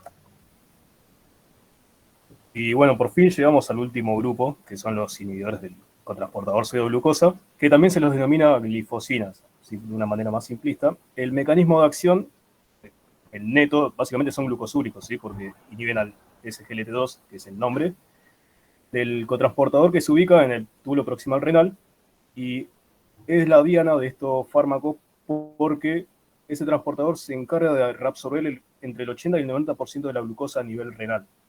Dentro de los fármacos que se incluyen tenemos a la canagliflozina, dapagliflozina y a la empagliflozina. La farmacocinética de la dapagliflozina, tenemos una administración bilateral, comprimidos recubiertos, por ejemplo, como los que vemos en la imagen, y una biodisponibilidad de entre el 60 al 80%, una distribución del 90% en proteínas plasmáticas.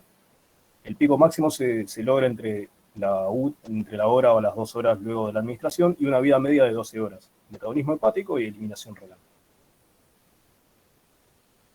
Bueno, los usos terapéuticos, como los últimos que estuvimos viendo, puede usarse como monoterapia o complementando con otros fármacos para la diabetes tipo 2.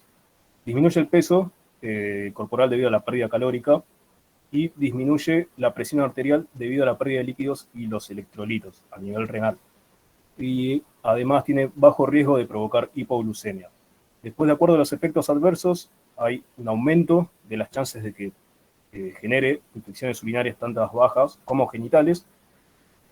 Puede ocasionar diuresis por la pérdida de glucosa que se da en el riñón, conduciente a hipotensiones, mayormente vistas en personas de avanzada edad, y un aumento de riesgo en fracturas, porque además a nivel de la orina se pierden los minerales, ¿sí? Y hay pérdida de hormona paratiroidea y 1,25 hidroxivitamina D. Puede generar cetoacidosis diabética y, en los casos más extremos, y que fuera reportado con la canagliflozina, hay un aumento de la probabilidad de amputación de los miembros inferiores. Después, las contraindicaciones, aquellos pacientes que sufren de insuficiencia renal moderada grave, y las interacciones medicamentosas, que administrado con otros hipoglucemiantes puede llegar a generar hipoglucemia. Bueno, acá ya hablaron un poco en principio de la clase, pero acá está la terapia inicial.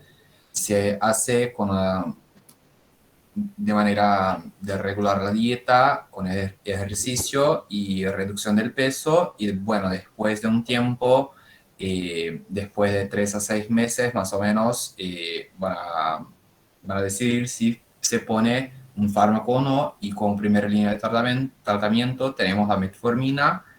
Y bueno, después, si se necesita agregar un segundo fármaco, están las sulfonilureas, como ya dijimos también. Y bueno, después también se puede añadir un tercer fármaco, que en este caso en la diabetes tipo 2 se hace con la insulina, y justamente es la última línea de tratamiento, porque ya tenemos otros fármacos para administrarles antes de llegar a la insulina. Bueno, No sé si tienen dudas. Muy bien. Bueno, dudas. Es muy largo todo esto, pero ahora les voy a aclarar un poquito el panorama. ¿Tienen alguna duda de esto en general? No. Fui quemados. Bueno, yo lo que les digo como recomendación es, de hipoglucemiantes orales, denle mucha bola a sulfonilureas. Encima de eso, son todos re difíciles de pronunciar. Así que nada, practiquen. Las meglitinidas, ¿qué más? Biguanidas, obvio, y las tiazolidinerianas. Después, sepan como otros, y los nombres, los nombres, sí, literal. O los mecanismos de acción, que hacen cada uno y a la miércoles. Es muy importante que sepan mucho la metformina, efectos adversos, ¿por qué? ¿Qué pasa con el contraste? Chicos, ¿saben eso ustedes, los que hicieron la clase? ¿Qué pasa con el contraste iodado exactamente? ¿Por qué no se puede dar? No llega a profundizar, por lo menos yo no llego a profundizar en ese tema. Bien. ¿Alguien sabe qué pasa con el contraste iodado? ¿No compiten por el transportador renal para la eliminación? Perfecto. Entonces, ¿qué pasa? Y me aumentaría la metformina. Claro. Sí, en realidad lo que más aumenta, No, sí. ¿No aumentaba el yodo radiactivo? Claro, en realidad, bueno, no sé si es radiactivo, pero sí. Lo que más aumenta es el contraste, en realidad, y puede haber toxicidad por el contraste. En caso de aumentar la metformina, te van a agarrar efectos adversos de metformina, ¿no? Agudamente. Como importantísimo de los efectos adversos de metformina, lo de la vitamina B12 es re importante porque te genera anemias megaloblásticas. Después lo de sabor feo en la boca, esas son boludeces, pero que está bueno decirlo, siempre suma.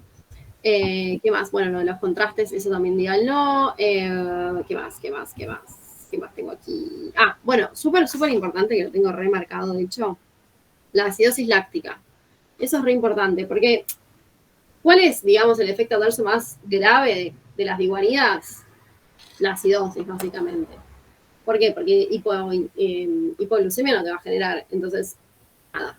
Sepan eso, cuáles son secretagogos, cuáles no son secretagogos, todos los secretagogos, mucha hipoglucemia, súper grave, alerta. ¿Qué más? Así como general. No, nada más. Pero eso, de metformina, como que sepan bien todo. Yo lo hice. No, bueno, siempre solemos preguntar, mirá qué bondad la mía.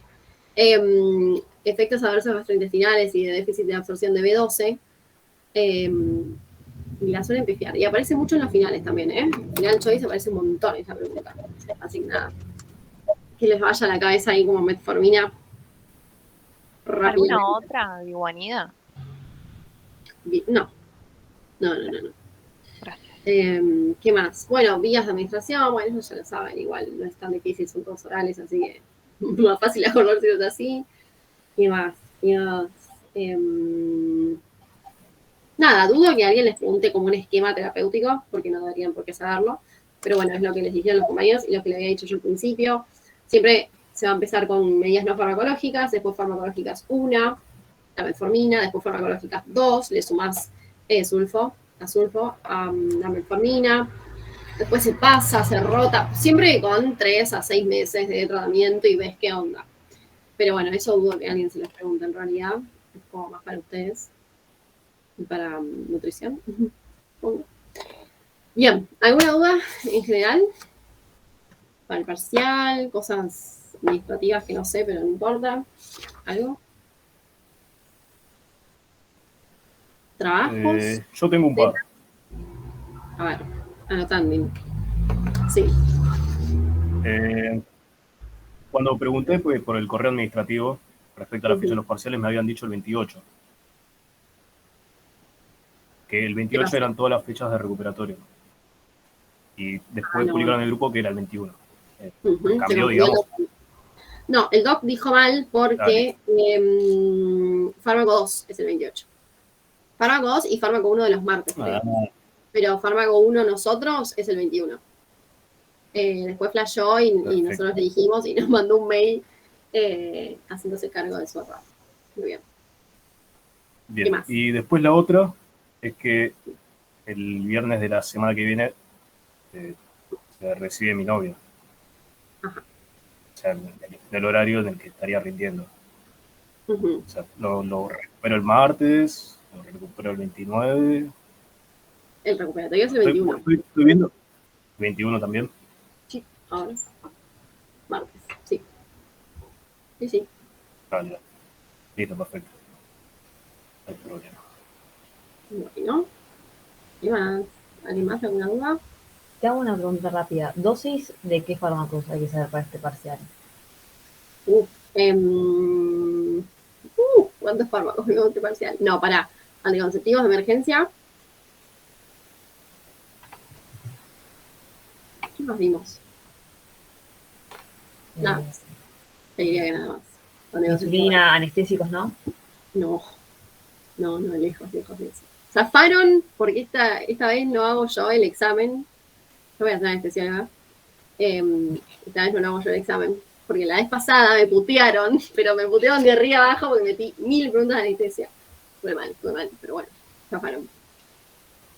A las 16 entonces, Ani, el examen. Sí. A las 16 horas en la facu. Pregunta de vitaminas, después de hipotálamo hipófisis. Y hay un tema para colgar. Mentira, yo nunca dije esto. No, yo no recolgué. ¿Alguno como para rescatar, capaz, y tener por si las dudas? No, yo te diría de última que sepas cuáles son hidrosolubles, cuáles son liposolubles, cómo se pueden dar cada una, tipo forma de administración. Nada, muy grande para qué por ahí. Pero la verdad que, todo bien, con vitaminas las queremos, pero hay muchas más cosas para priorizar, sí o sí.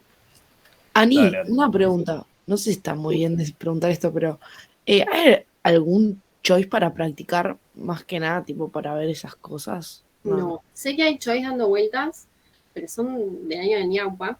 Sí, vi que Maga había puesto en uno de los grupos de fármacos que son del año No, 1900. pero de fármaco 1 la verdad que no hay. No hay. No, salvo que se haya, como filtrado, claro. Filtrado alguno de los nuestros, de los virtuales, pero igual lo va a hacer el doc, me parece, esta vez. Ok. Bueno. No, mentira, lo vamos a hacer nosotros, vamos a hacer miti. Ya lo hicimos, de hecho. Ya lo hicieron, yo lo hice. Sí.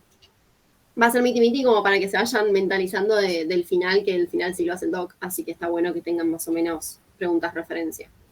Pero no, la verdad que no hay. Ok, gracias.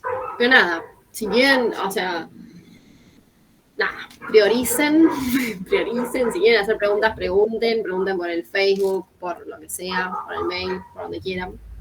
Pero prioricen cosas importantes, o sea, sí, correcto, Remil, sí. Bien, ¿qué más? ¿Algo más? Voy a tomar lista. Ajá, por eso no se iban, no los liberé. A ver, agua y sol, Juan Ignacio. No veo lo que dice. Presente, dijo.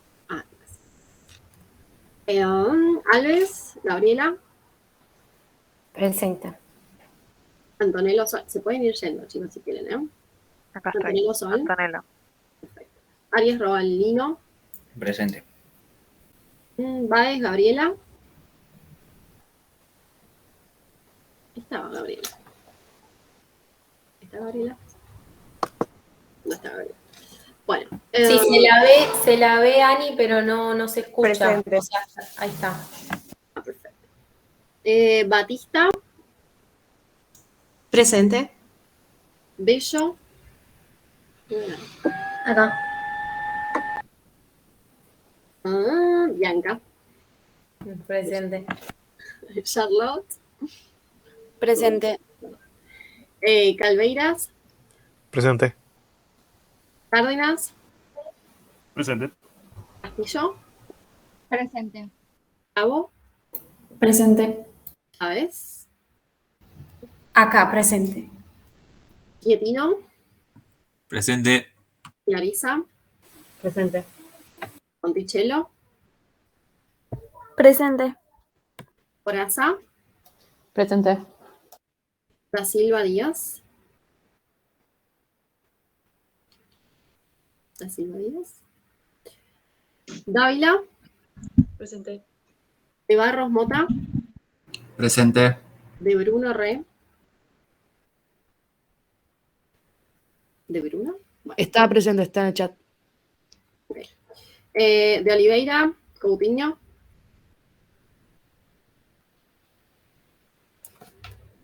¿No? De Paula Rodríguez. De Ruiz Cintia. Presente. De Siqueira Almeida. Presente. Guileyo Danisa.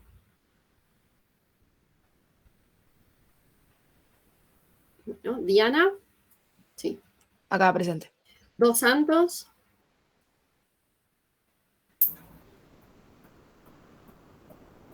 Okay. Drigo. Presente. Mejito. Acá, presente. García Jiménez. Presente. Gossi Tomás. Presente. Fernández Mesa. Muy bien. Bueno, listo, entonces se pueden ir. Ani, ¿te puedo hacer una pregunta rápida? Va, dos. La primera, los papers entran en el final, ¿no? Sí, todos. Bien. Joya. Y la otra, la semana que viene, ¿también va a estar tomando el jefe? O sea, ¿10, el doctor? Probablemente, sí. Probablemente, ok. Sí, porque... No, por saber, para tener idea. Porque yo me desayuné hoy y la verdad que tipo entré a llorar zarpado porque tenía No. miedo de que me tome él. Al final nada, terminó siendo un amor. Es un amor, lo amás. Mal. Pero nada, me da cosa que pobre me voy a tomar los 3 recus. Pero nada, para saber, para tener una idea. Nada más, eso. Bueno, gracias. Puede pero no le tengan miedo porque es un amor. No, aposta, es un amor real. Bueno, chao, nos vemos. Gracias. Gracias, Danesa.